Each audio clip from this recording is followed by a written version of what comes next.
آپ فیض آباد دھرنے کی بات کر رہے ہیں، آپ ان کی بات نہیں کر رہے، ارشد شریف کی بات نہیں کر رہے، دیگر اہم ترین معاملات کی بات نہیں کر رہے، تو ان کو انصاف کون دے گا؟ اس حوالے سے بھی چیف جسٹس صاحب سوچئے۔ اب آ جائیے یہ جو انیلا بی بی ہیں، امریکہ میں خاتون تقریر کرتی ہے، تقریر کرتے ہوئے کہتی ہے ونس اینڈ فار آل، یہ جو وار ہے یہ ختم کی جائے، اور وہ فلسطینیوں کے خلاف بات کرتی ہے۔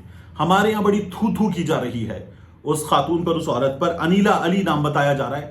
اب کچھ ٹرولز، کچھ پالتو نون لیگی جو ہیں وہ لے کر آ گئے کہ یہ خاتون جو ہے پاکستان تحریک انصاف کی حکومت کے دنوں میں، جب عمران خان صاحب کی حکومت تھی ان دنوں میں یہ گئی تھی اسرائیل۔ تو یہ سراسر جھوٹ ہے۔ وہ لوگ جو اس خاتون کے ساتھ بھی گئے تھے، شراکا دبئی سے اور اس کے علاوہ مڈل ایسٹ سے جانے والا گروپ جو اسرائیل جاتا ہے، تو یہ اس میں گئی تھی۔ جو لوگ گئے تھے ان لوگوں سے ہونے والی ایکسکلوسیو معلومات کے بعد میں اب آپ کو یہ چیز بتا رہا ہوں کہ یہ جو خاتون ہیں اور ان کے ساتھ کچھ دیگر لوگ، جن میں پاکستانی صحافی احمد قریشی بھی شامل ہیں، ان کے ساتھ عائشہ باجوہ نام کی خاتون بھی شامل ہیں، یہ لوگ جولائی 2022 میں عمران خان صاحب کی حکومت چلی گئی 9 اپریل کو، یہ لوگ جولائی 2022 میں اسرائیل گئے تھے۔ اور اب ان خاتون کے حوالے سے آپ کو بتاؤں، AMWEC امریکن، پھر پہلا ایم ہے مسلم کا، دوسرا ایم ہے ملٹی فیتھ کا، تیسرا پھر اس کے بعد چوتھا ڈبلیو ہے ویمن کا، E is for empowerment اور C is for council۔ AMBEC American Muslims and multi faith women empowerment council, اس کی یہ سربراہ ہیں انیلا علی نام ان خاتون کا۔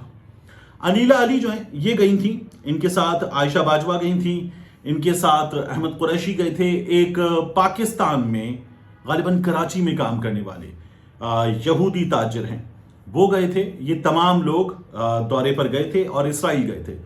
شراکا ان کو دبئی سے آگے لے کر گیا تھا۔ دبئی سے ہی پہلا جو وفد گیا تھا وہ بھی عمران خان صاحب کی حکومت کے جانے کے بعد گیا تھا، اور اس پہلے وفد میں کچھ صحافی شامل تھے، جن میں پاکستان کے سب سے بڑے چینل کے صحافی بھی شامل تھے، اس کے علاوہ کراچی سے 2 صحافی اور شامل تھے۔ یہ تمام لوگ بھی اسرائیل گئے تھے۔ تو یہ جو دعویٰ کیا جا رہا ہے کہ یہ خاتون پاکستان تحریک انصاف کی حکومت کے دنوں میں گئی تھی، تو یہ دعویٰ جو ہے وہ سراسر جھوٹا ہے۔ اب اس ایمبیک میں بھی اچھی خاصی ٹوٹ پھوٹ ہے۔ اس ٹوٹ پھوٹ کی وجہ بھی آپ اگر جانیں تو آپ کو خوشی ہوگی، غزہ کی وجہ سے، کیونکہ یہ خاتون جب بات کر رہی ہیں فلسطین کے خلاف اسرائیل کے حق میں، تو اندر اچھا خاصا آؤٹریج ہے۔ اب ان کے ساتھ جو لوگ گئے تھے عائشہ باجوہ، ان کے بارے میں بتایا جا رہا ہے کہ ان کا بھی ان انیلا بی بی سے جھگڑا ہو گیا ہے، اور ایمبیک سے کئی مسلم خواتین نے جو ہے وہ استعفیٰ بھی دے دیا ہے۔ اس کے بعد انیلا علی کے اس چیپٹر کو کلوز کرنے کے بعد آ جائیے کہ عمران خان سے جیل میں کون ملا ہے۔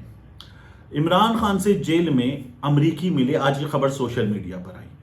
اس سے پہلے ایک انٹرویو دیا گیا، یہاں پر رکھیے گا ذہن میں کہ عمران خان سے جیل میں امریکی ملے، ایک غیر رسمی سا انٹرویو دیا گیا، اچھی خاصی بات چیت ہوئی چودھری پرویز الہی صاحب کی صحافیوں سے پیشی کے موقع پر۔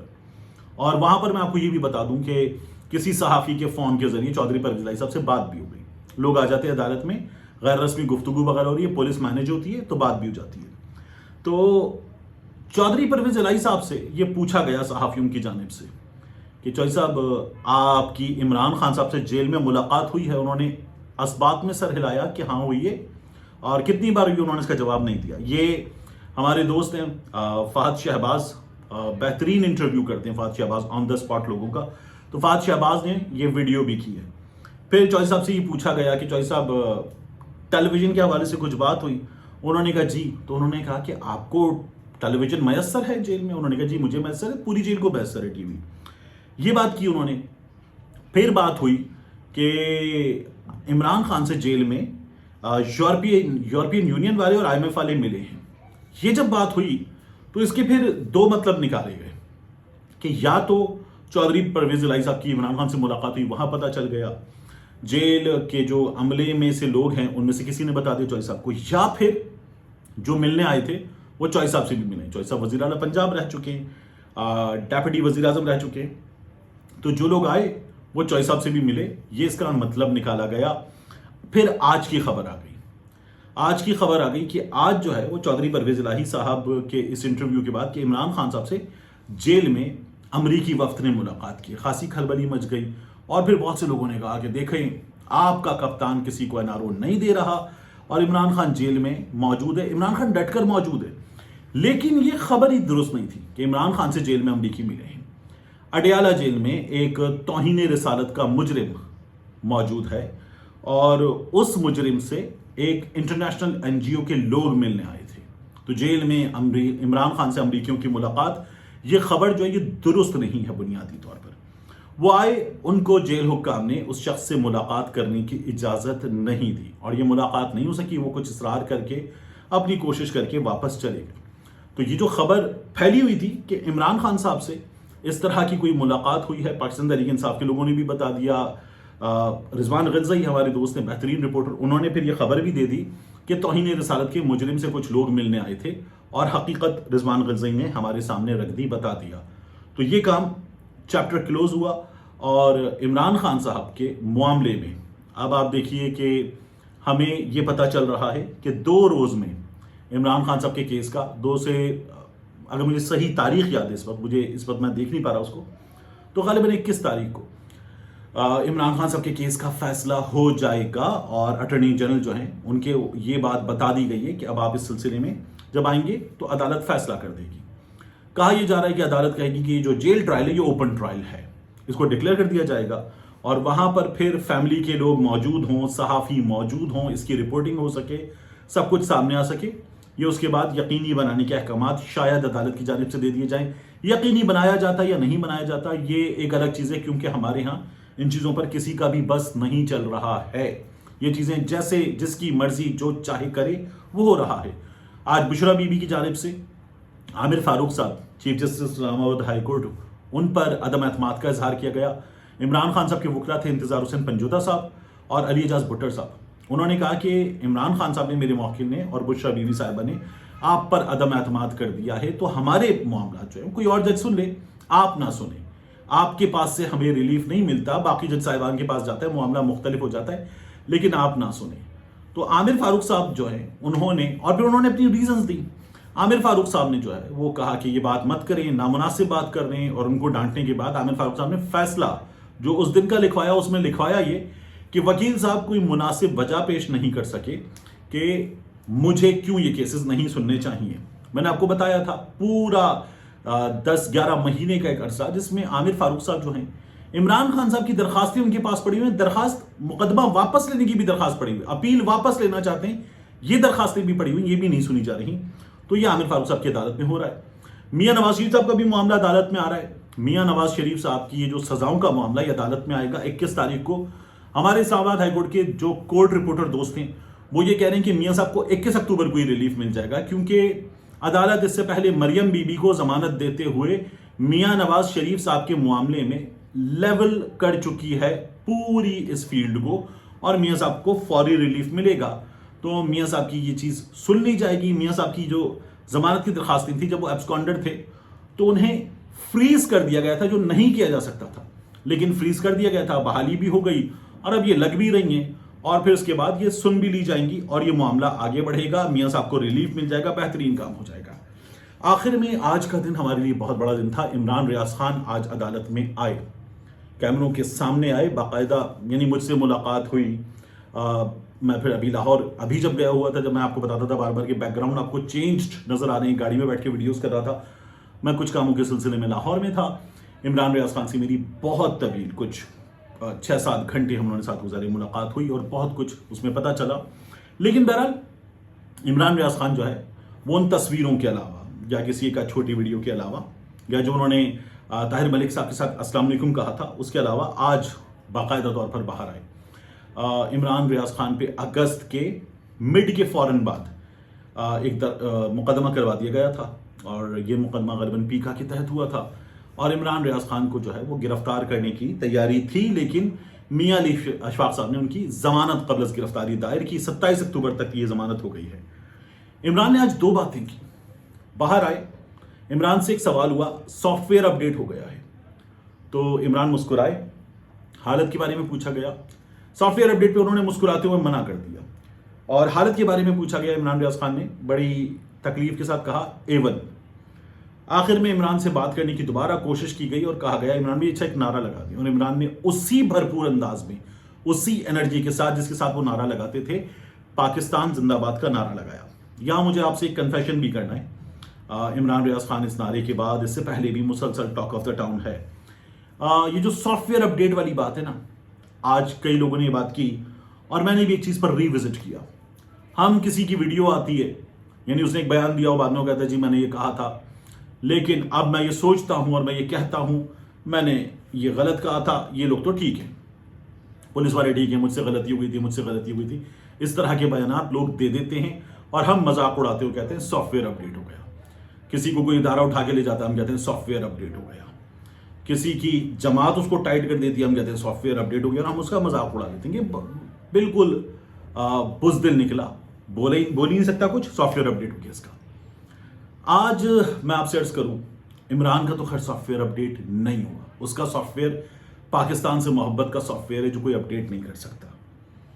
لیکن یہ جو سافٹ ویئر اپڈیٹ والا سوال ہم کرتے ہیں تو ہم صحافی ہوتے ہوئے ایک بنیادی بات بھول جاتے ہیں کہ اختلاف رائے اس شخص کا حق ہے، اختلاف رائے حسن ہے، جمہوری آزاد معاشرے کا حسن ہے، لیکن ہم یہ بات بھول جاتے ہیں۔